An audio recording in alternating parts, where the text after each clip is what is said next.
Over the past month, we traced the full financial arc of a so called human trafficking sting.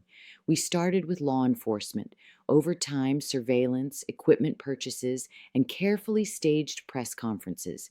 We moved through the criminal legal system, courts, prosecutors, public defenders, probation departments, mandated programs, fees, and jail time. We followed the flow into the nonprofit rescue economy, where grants, contracts, and service dollars expand around arrest pipelines. Finally, we centered the human toll: lost housing, lost custody, lost income, trauma, debt, deportation risk, and increased exposure to violence. Taken together, these systems are not neutral responders. They are politically organized around stings and designed to translate arrests into influence. Taxpayer dollars underwrite every stage of this pipeline, from the initial police operation to the long-term costs of incarceration and supervision. The sting is political theater. A trafficking sting is as much a political product as it is a law enforcement action. It delivers a simple media-ready narrative: villains, heroes, and a moral arc that ends at a podium. That story moves easily through city councils, county commissions, statehouses, and campaign mailers because it allows elected officials to look decisive without investing in what actually reduces vulnerability: housing, healthcare, labor protections, or immigration relief. Rescue becomes a stand-in for policy, and optics replace outcomes. Taxpayer dollars pay for this theater, including communication staff, media buys, and public relations campaigns that sell enforcement as safety, policing, budgets, and brand management. For law enforcement agencies, trafficking stings are a reliable tool for budget growth and reputation management. High-profile operations justify expanded units, new technology, specialized training, and large amounts of overtime. They also generate headlines that sheriffs and police chiefs can cite during elections or contract renewals. Police unions and professional associations reinforce this shield, defending funding and resisting oversight by framing criticism as being soft on trafficking. Accuracy becomes secondary to optics. Taxpayer dollars fund the personnel, equipment, overtime, and training that make these operations and their political value possible. The criminal legal system's quiet payoff. Once arrests are made, the criminal legal system does what it is built to do: process people. Courts, prosecutors, public defenders, probation offices, testing and monitoring companies, mandated programs, and jail operations all benefit from a steady stream of cases. Even diversion programs, often marketed as compassionate alternatives, frequently operate as pay-to-comply systems, extracting fees, time, and admissions under threat of incarceration.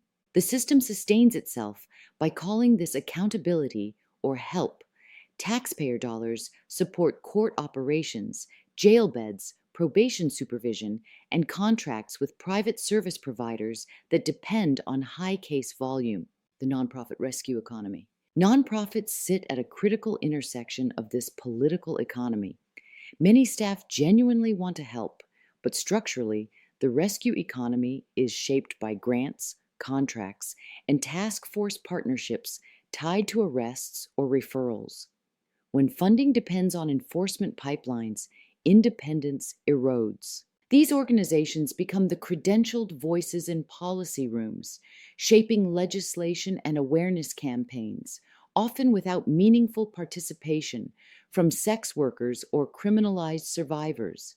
Moral authority becomes political leverage, allowing carceral policies to be framed as care. Taxpayer dollars flow into these contracts and grants, often without clear evidence that they reduce harm or trafficking. The human toll without representation. The people most harmed by stings have no lobby, no political action committee, and no press conferences. They absorb the consequences: eviction notices, child welfare involvement, criminal records, crushing debt, and increased vulnerability to violence. When these harms surface later as housing loss, relapse, or mental health crises, They are treated as unfortunate side effects rather than predictable outcomes of policy choices. Taxpayer dollars rarely follow these people once the arrest is over, except through punitive systems that deepen harm, the pipeline that sustains itself. Across all sectors, the same feedback loop repeats. Money demands metrics. Metrics shape messaging. Messaging justifies more money. Crisis language creates authority. Authority expands systems. Partnerships make that expansion feel permanent and unquestionable. Over time, stings stop being emergency responses and instead function as a standing political economy. Taxpayer dollars keep this loop running year after year, even when outcomes remain unchanged. What real safety would require, and the question for taxpayers. Real political courage would look very different.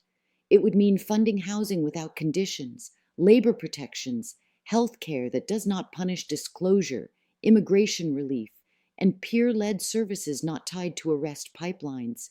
It would mean decriminalization, so reporting violence does not require self-incrimination and real accountability for violent offenders without sweeping up people whose only so-called crime is survival. Most of all, it would mean separating public safety from public theater.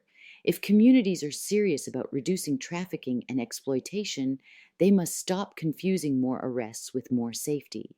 The sting is not a strategy. It is a system that converts human suffering into budgets, contracts, and political capital. The real question for taxpayers is not whether a sting looks tough, but whether anyone can show the receipts and whether those receipts justify the human cost.